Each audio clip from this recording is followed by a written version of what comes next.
Today we're celebrating the end of an 18-year journey. You know, that's what's written on the paper, and I just read it. Don't believe it. Justin Dart would not believe it. This is a milestone on that journey. It's not the end of the journey.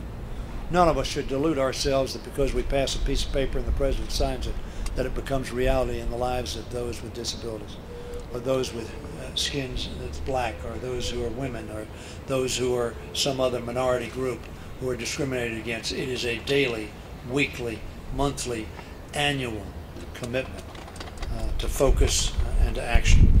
In 1990, thanks to the hard work and vision of so many, Congress passed and the first President Bush signed the Americans with Disabilities Act, a law keeping with our deepest ideals of inclusion and equality. On the day he signed the bill, President Bush said, and I said this on the floor, today's legislation brings us closer to that day where no Americans will ever again be deprived of their basic guarantee of life, liberty, and the pursuit of happiness.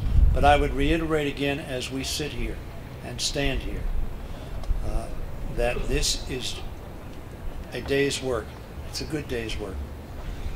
But tomorrow beckons us to continue our advocacy and our vigilance. And yes, we're closer to that day.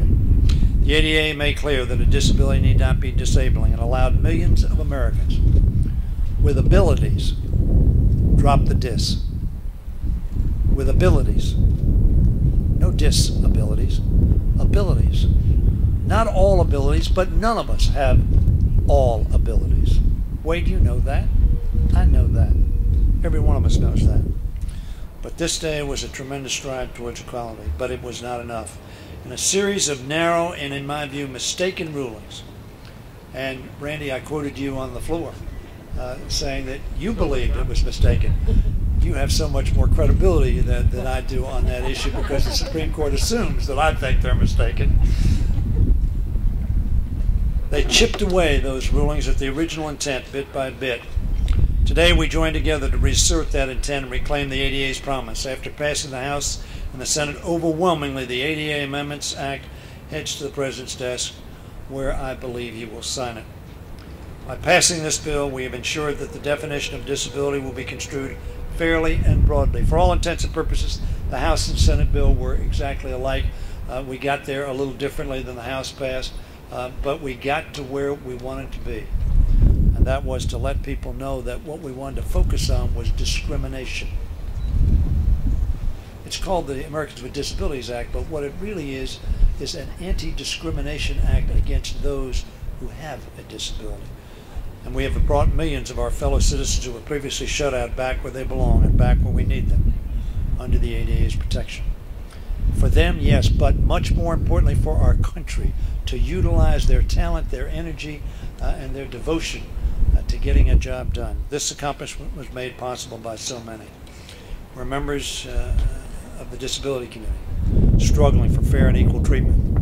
We're members of business groups, eager for new pools of talent and leaders of both parties.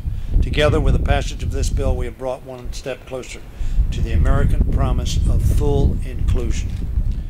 We have a young lady here from, who's a high school senior at Virginia Beach, Virginia, and she has epilepsy. Tony Quello was asked by his church to leave the seminary because he had epilepsy. That was a trauma in his life and a loss to the Catholic Church, very frankly. The good news is the people decided, well, we think you have a lot of ability. We want you to go represent us in Congress. And you did an extraordinary job for them. And we're so pleased that Christina Foster, high school senior, is here to talk about what this means to her. Christina?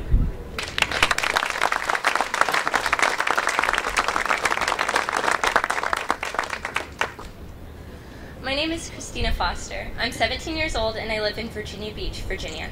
I'm a senior at Kempsville High, where I'm editor-in-chief of the yearbook staff and an officer in the National Honor Society.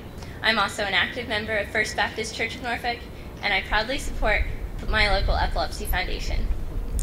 Like a lot of seniors, I'm looking forward to my final year of high school and next fall my first year of college. But unlike millions of other students, there's something that sets me apart. I have epilepsy. Epilepsy is a medical condition that produces seizures. More than 3 million people in America have it. While there is no cure, many people with epilepsy find a treatment, and live normal, productive lives. I was diagnosed with epilepsy in 6th grade. Over a 4.5-year period, we tried lots of treatments with lots of uncontrollable side effects. Fortunately, over the last 2 years, working with my doctors, we were able to find a workable treatment through adjusting my medication and following the modified Atkins diet for epilepsy. And now, despite the extra challenges that epilepsy brings, I've never let my seizures get in the way of what I want to accomplish. And now, thanks to our leaders in Congress, I don't have to worry that my epilepsy will get in the way of my career goals in the future. As a person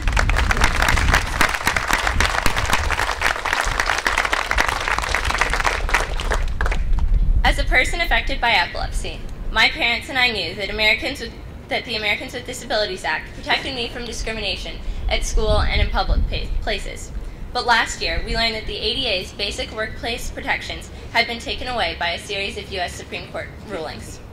Because my epilepsy is mostly under control and treated, under the law, I am no longer considered a person with a disability.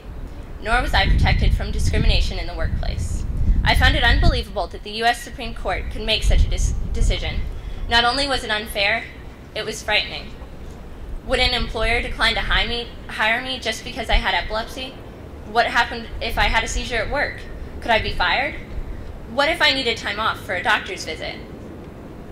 I've been very involved with the Epilepsy Foundation, both in Virginia and in the national office in Washington, D.C. We learned that the foundation was working with leaders in Congress to pass a law to restore the ADA to its original purpose. We came to Washington last spring to meet with the staffs of our representatives in Congress, Thelma Drake, and our senators John Warner and Jim Webb. I told them about my epilepsy and shared my concerns with them. Thousands of other people affected by epilepsy and other disabilities did the same. And we are here today because Congress has heard our voices. They passed the ADA bill that is now being sent to President Bush for his signature. I hope, for the millions of people affected by disabilities in this country like me, he will sign it quickly into law. On behalf of the 3 million Americans with epilepsy, I want to thank our leaders in Congress who have worked so hard to make this a reality. Representatives Sensenbrenner and Nadler, Senators Harkin and Hatch. But most of all, I'd like to thank the House Majority Leader Steny Hoyer. Representative Hoyer is a true champion of people affected by epilepsy. I want him to know how much we appreciate his continued leadership and support. Thank you.